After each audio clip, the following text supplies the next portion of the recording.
Na língua russa, a palavra Kremlin é sinônimo de fortaleza e refere-se a qualquer complexo fortificado encontrado nas cidades históricas da Rússia. Entretanto, é mais frequentemente utilizada em referência ao mais conhecido deles, o Kremlin de Moscou, sede do governo da Rússia e da extinta União Soviética. O Kremlin de Moscou é o centro, o coração e uma de suas maiores atrações turísticas.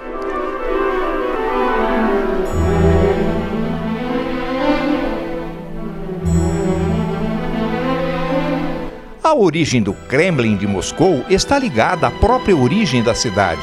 Em 1156, Yuri Dolgoruk, o fundador de Moscou, ordenou a construção de uma paliçada na floresta de pinheiros do Monte Borovitsky, palavra que, aliás, significa mata de pinheiros. Para proteção adicional, foi construído um profundo fosso em sua volta. Nos anos que se seguiram, foi sendo sucessivamente alargado e um segundo fosso foi construído. Em 1339, começaram a ser erguidas as paredes e as primeiras torres do Kremlin. 30 anos depois, o príncipe Dmitri Donskoy reconstruiu o Kremlin em pedra calcária, o que deu a Moscou o nome de Cidade Branca.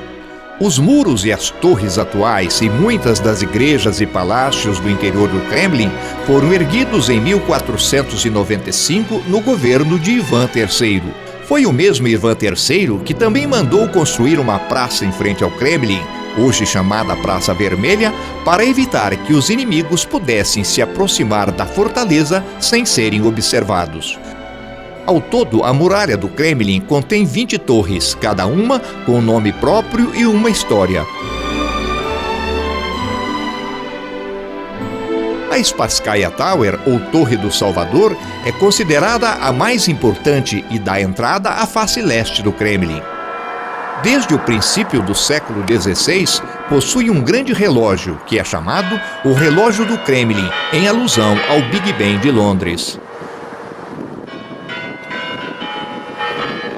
O Portão da Ressurreição, ao lado do Museu de História, foi construído em arco duplo e, por muito tempo, foi o portão principal de entrada para o Kremlin. Hoje, sua entrada se faz pelo Portão da Trindade, no lado oposto da Praça Vermelha. Todas as torres do Kremlin tiveram função defensiva, como postos privilegiados de observação sobre os arredores da grande fortaleza. Nossa entrada ao Kremlin se deu pelo Portão da Trindade e a visita se iniciou pelos seus belos jardins, além da observação de uma série de construções de importância menor que fazem parte do grande complexo do Kremlin. Lembrando sempre que os incêndios florestais que devastaram a Rússia Central em seu quentíssimo verão de 2010 impregnava de fumaça a cidade de Moscou, tirando muito do brilho de nossas imagens.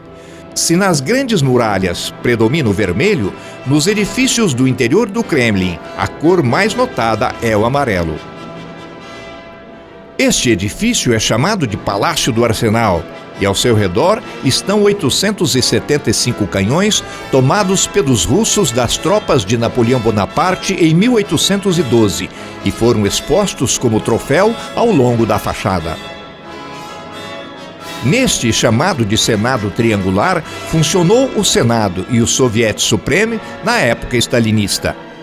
Atualmente, aqui funcionam seções administrativas do governo russo. Antes que o visitante inicie seu giro pela parte mais bela, ou seja, o jardim propriamente dito, é impossível que sua atenção não seja chamada por um gigantesco canhão estacionado no lado oposto do Senado Triangular. É chamado de Canhão do Czar. Pesa 39 toneladas, distribuídas em mais de 5 metros de comprimento. Foi fundido em 1586 e sua função era a de proteger o Palácio do Kremlin. Entretanto, nunca foi utilizado. Seu calibre é de 890 milímetros, sendo considerado o maior canhão do mundo. Uma fotografia a seu lado é obrigação de todos. Ao lado do canhão está o sino do Czar, também chamado de o maior sino do mundo. E a semelhança do canhão, nunca deu uma única badalada. Quebrou-se antes de ser inaugurado e o fragmento que se soltou mostra a espessura de suas paredes e dá uma ideia da quantidade de bronze utilizada para sua fundição.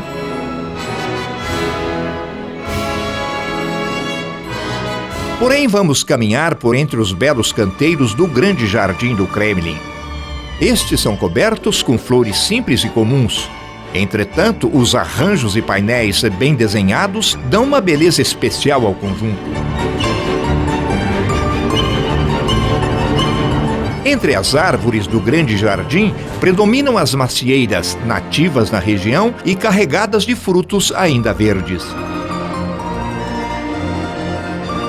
Entretanto, esta é a mais visitada de todas. Isto porque foi plantada por Yuri Gagarin, o primeiro astronauta russo, considerado um de seus maiores heróis pelo povo daquele país. A fonte do pavão é simples, mas basta a presença da água para se transformar em atração, devido ao calor de quase 40 graus Celsius. A maior fonte das imediações, entretanto, se localiza no lado externo da muralha do Kremlin, no Jardim de Alexandre. É a fonte das 4 estações, simbolizada por 4 fogosos corcéis e por isso mesmo chamada popularmente apenas por Fonte dos Cavalos. Esta fonte é uma construção pós-período soviético, erguido em 1995 e faz parte de um projeto mais amplo de modernização da cidade, em que muitas outras fontes foram construídas. A principal construção no interior da muralha é o Grande Palácio do Kremlin.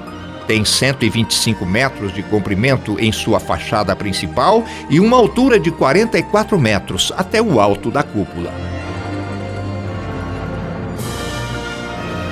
O edifício situa-se na parte sul do Kremlin, perto da encosta que desce até o rio Moscou, sendo a sua fachada principal particularmente bem visível a partir da margem oposta desse rio.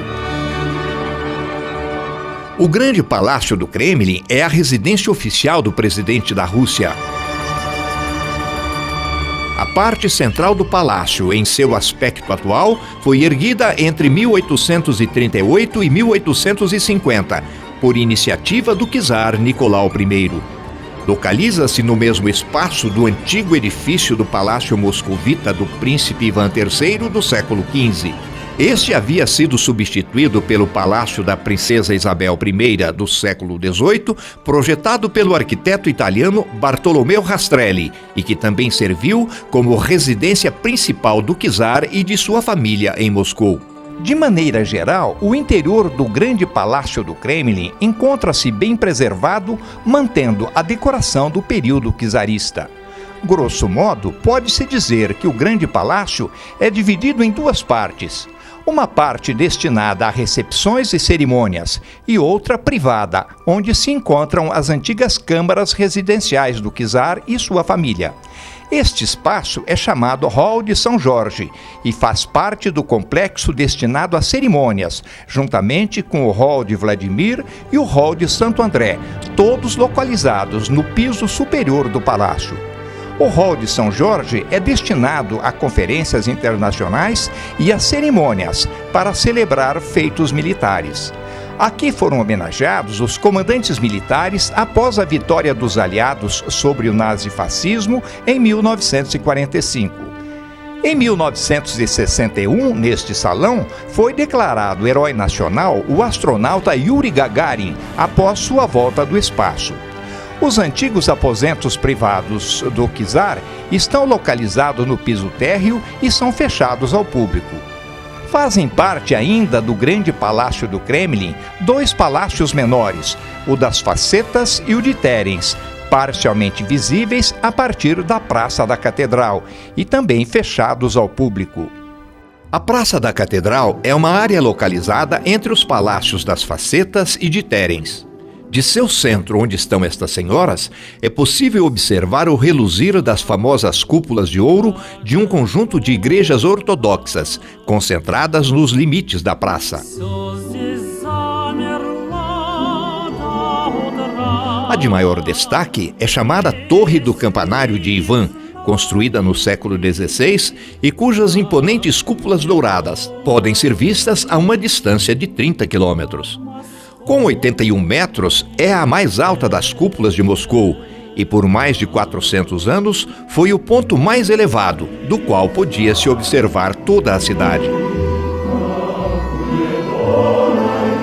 Isolada em um canto da praça está a Catedral do Arcângelo Miguel, construída em 1508, reunindo em sua fachada muitos detalhes arquiteturais do Renascimento italiano e o estilo russo de 5 arcadas, sustentadas por 6 pilares. Internamente, seu principal ícone é São Miguel Arcângelo, e por muito tempo foi o panteão da maioria dos czares russos. Na frente do grande palácio está a Catedral da Anunciação, que hipnotiza pelo seu conjunto de cúpulas douradas, em contraste com o branco de suas paredes.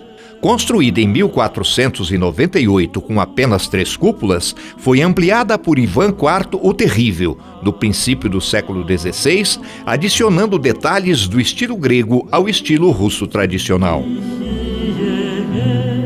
A ampliação da Catedral da Anunciação pelo czar Ivan IV o Terrível não se deveu à sua fé, mas para contornar uma espécie de penitência que lhe for imposta pela Igreja. Ao se casar pela 4ª vez, foi penalizado pela Igreja a não mais poder adentrá-la, uma vez que suas leis permitiam apenas 3 casamentos. Para contornar o problema, mandou construir novo pórtico e cúpulas, onde pudesse permanecer durante os ofícios religiosos. Por esta razão, fugindo ao padrão das demais igrejas ortodoxas, que devem ter 5 cúpulas, a Catedral da Anunciação tem 9 ao todo.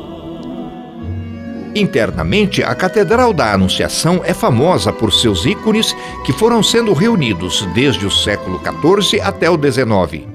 Boa parte de suas figuras religiosas foram pintadas pelo legendário pintor russo Andrei Rublev, o maior de todos os pintores de figuras sacras de toda a história da Rússia.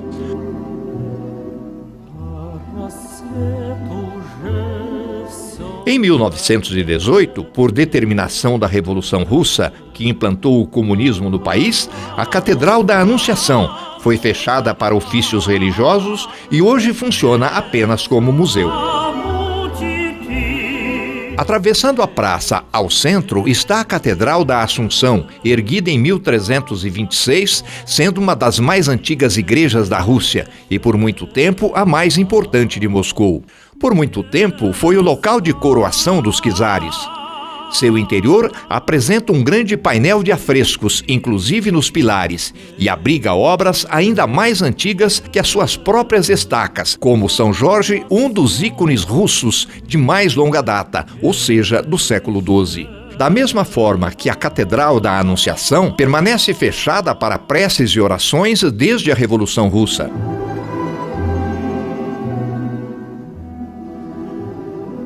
Completa o conjunto de igrejas da Praça da Catedral, a Catedral dos 12 Apóstolos, a de construção mais recente, datando de 1640.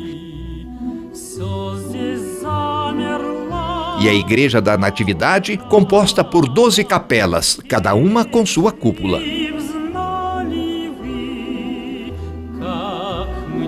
Um dos pontos mais agradáveis de Moscou é a Praça Manesnaya, que se inicia atrás do grande museu histórico e se esparrama na direção leste.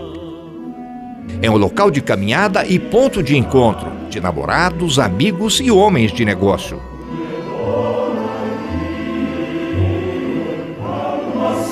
Atravessando o portão lateral da Praça Manesnaya, entramos no Jardim de Alexandre, onde se destacam 2 atrações: o túmulo do soldado desconhecido e um grande centro comercial. O túmulo do soldado desconhecido é um memorial dedicado aos soldados soviéticos mortos durante a Grande Guerra Patriótica, como os russos chamam a Segunda Guerra Mundial, de 1941 a 1945. Está localizado no lado externo da muralha do Kremlin. Os restos dos soldados desconhecidos estavam sepultados em vala comum no quilômetro 41 da rodovia Moscou-Leningrado e foram trazidos para a muralha do Kremlin em dezembro de 1966. A tocha da chama eterna foi conduzida daquela cidade em 8 de maio de 1967, data do 22º aniversário da rendição alemã ocorrida em Berlim. Como se sabe, coube ao general russo Georgy Zhukov receber a capitulação oficial das forças alemãs, do que sobrara de uma igreja na Berlim arrasada. A lápide, em granito vermelho polido, sustenta a bandeira soviética e um capacete, simbolizando os soldados mortos que a praça homenageia. O monumento ao soldado desconhecido é guardado 24 horas por dia por 2 soldados russos. E em respeito aos mortos daquela guerra, os guardas em exercício devem permanecer absolutamente imóveis. Desta forma, é necessário que um companheiro de fardas arrume sua roupa, enxugue seu suor nos dias de extremo calor, como o do verão de 2010,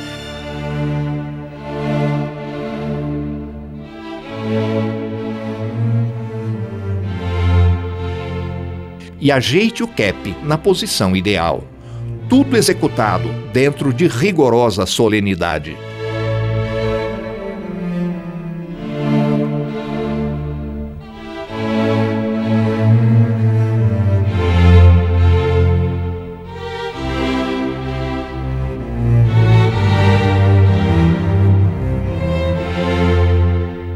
Não menos solene é a troca da guarda do belo mausoléu, independentemente do dia e das condições meteorológicas.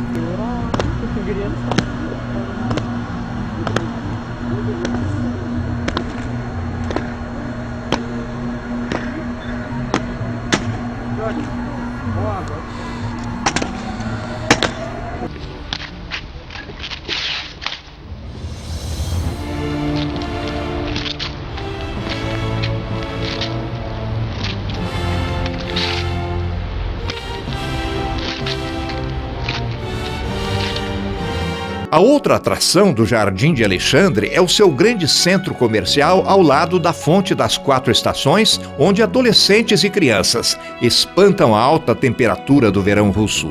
O centro comercial em 3 pisos é bastante luxuoso.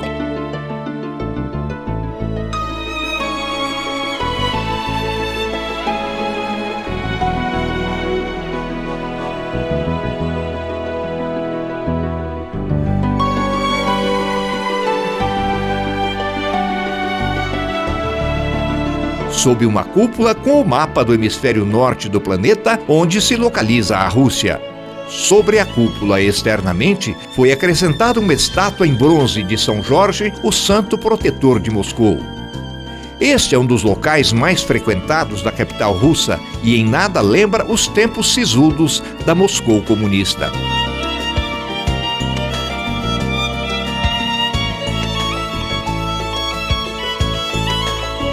Sua praça de alimentação, sempre repleta de cidadãos locais e visitantes, serve todos os tipos de fast foods, tão a gosto das populações ocidentais, assimilado pelos russos. Conseguir uma mesa vaga não é tarefa das mais fáceis, mesmo em um dia de semana.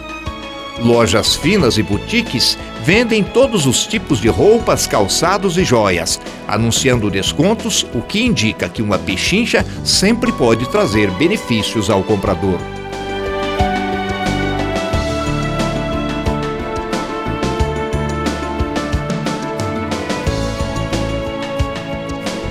Fato extremamente corriqueiro nas cidades russas é deparar-se com casais vestidos de noivos. A grande maioria dos casamentos é realizada apenas no cartório e os nubentes vestidos de noivos deixam o cartório, acompanhados de um grupo de amigos, para passeios pelos pontos mais agradáveis da cidade.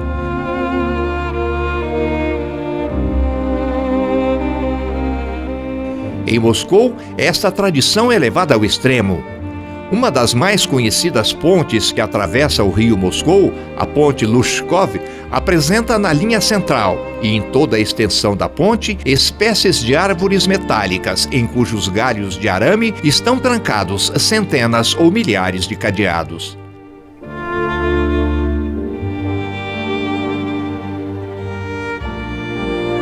Cada casal traz de casa o seu cadeado. Prende-o em um ponto determinado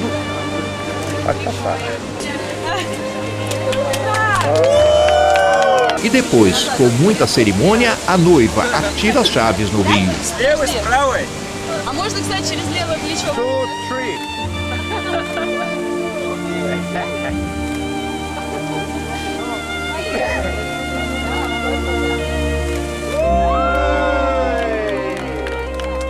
O ato é seguido do beijo cobrado pelos amigos, acompanhado de goles de champanhe.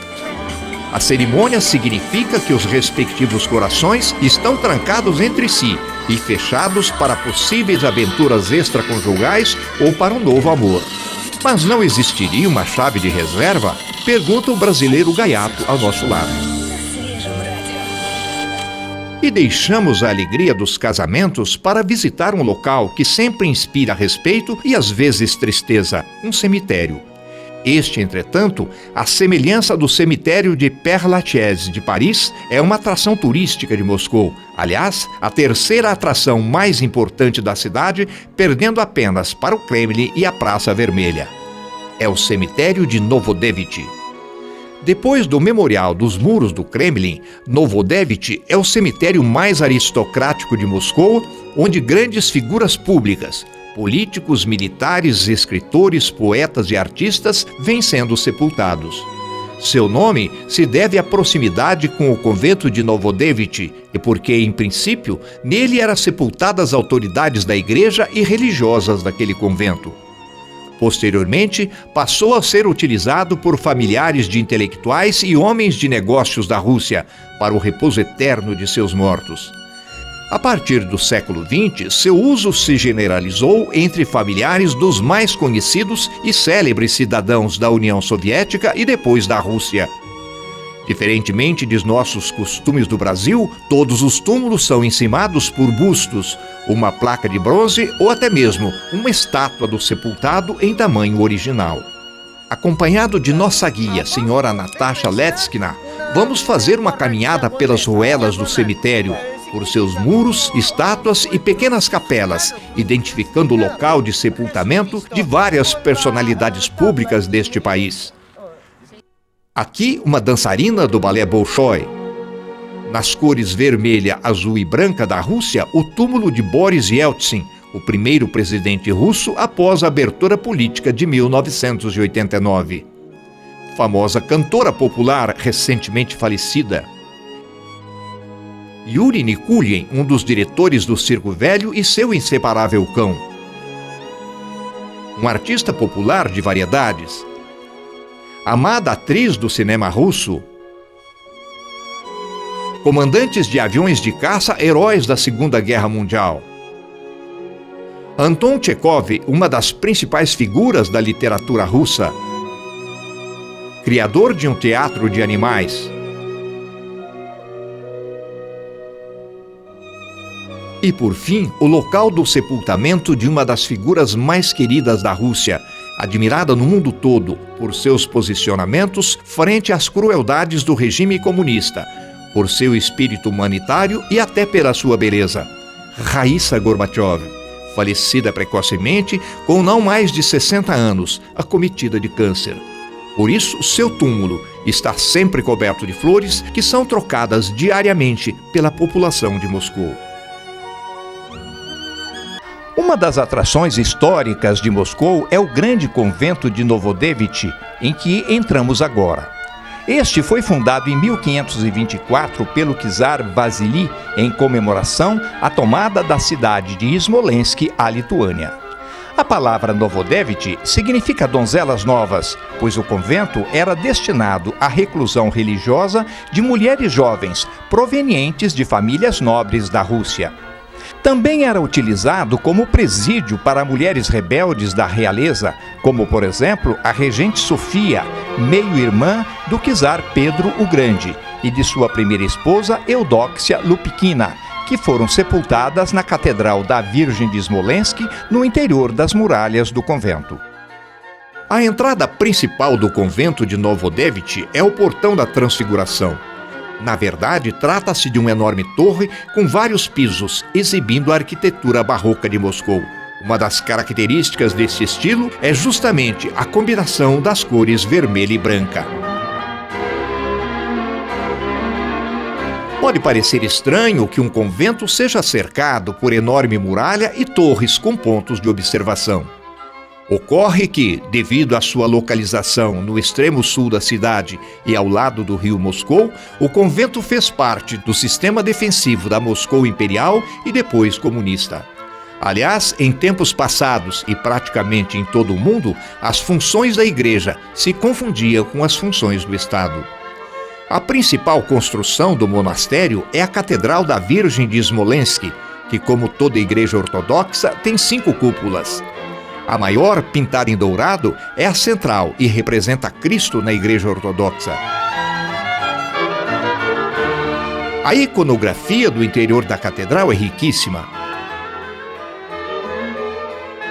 Na parede frontal da capela principal, tais ícones têm significado próprio e são obrigatórios em toda a igreja ortodoxa.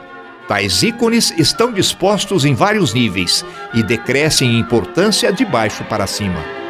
No primeiro nível, o portão central em dourado representa a porta do paraíso, e nele se acrescenta várias figuras de evangelistas. No lado direito da porta do céu é incrustada a figura de Cristo, e no lado esquerdo a da Virgem Maria com o menino Jesus nos braços. A segunda fila é chamada de fila festiva, como diz a simpática guia, senhora Natasha Letskina. Fila aqui é a fila festiva de fiestas, as fiestas do Evangelho, a vida terrestre de Jesucristo, as fiestas conhecidas por todos, o nascimento, o bautizo. Casi siempre son iconos cuadrados. Después aquí tenemos la fila de rezar, los iconos altos, prolongados. La fila de rezar cuando los creyentes ortodoxos rezan y miran a esta fila, se hacen cruces. Esta a Virgem de Smolensk, a padroeira da catedral, pintada pelo apóstolo Lucas. Estes são os túmulos da regente Sofia, irmã, e Eudóxia Lupkina, a primeira esposa do czar Pedro I o Grande.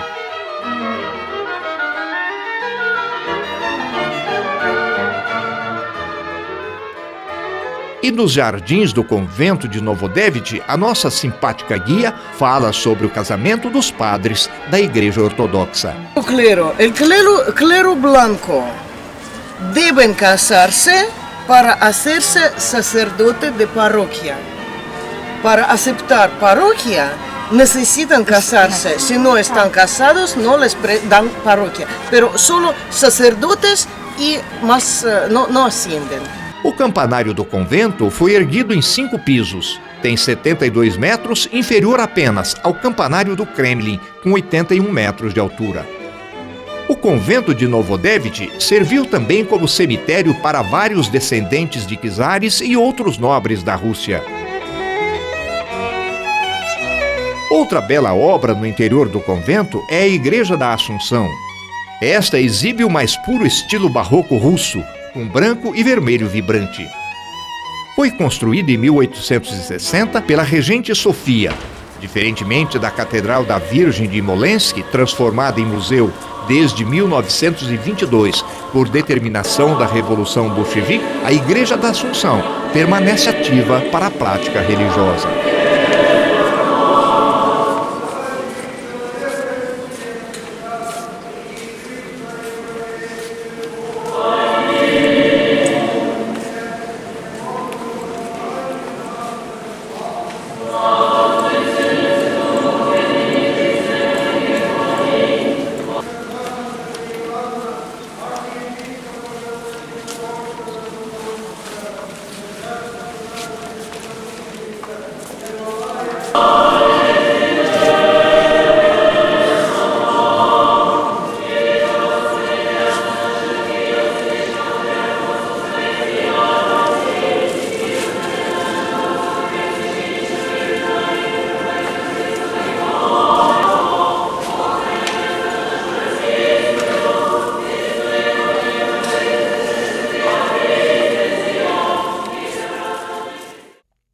Quem vai a Novodevich sempre é convidado para conhecer um lago localizado ao fundo, fora das muralhas do convento. O lago não é grande, suas águas estão poluídas e em suas margens nada há de especial. Entretanto, este é, nada mais nada menos, que o lago que inspirou o grande compositor Piotr Ilyich Tchaikovsky a compor aquela que talvez seja a sua grande obra-prima, a peça O Lago dos Cisnes, interpretada por companhias de balé de todo o mundo.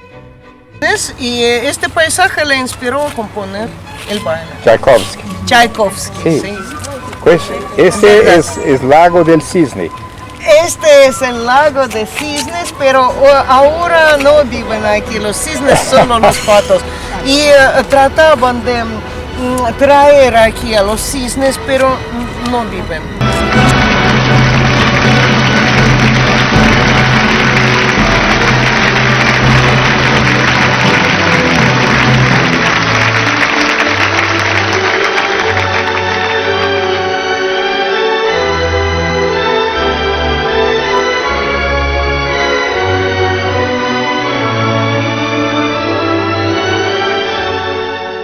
Mas que alcança seu esplendor máximo quando apresentada pelo Balé Bolshoi, com certeza a mais famosa companhia de balé do mundo e que tem em Moscou a sua sede.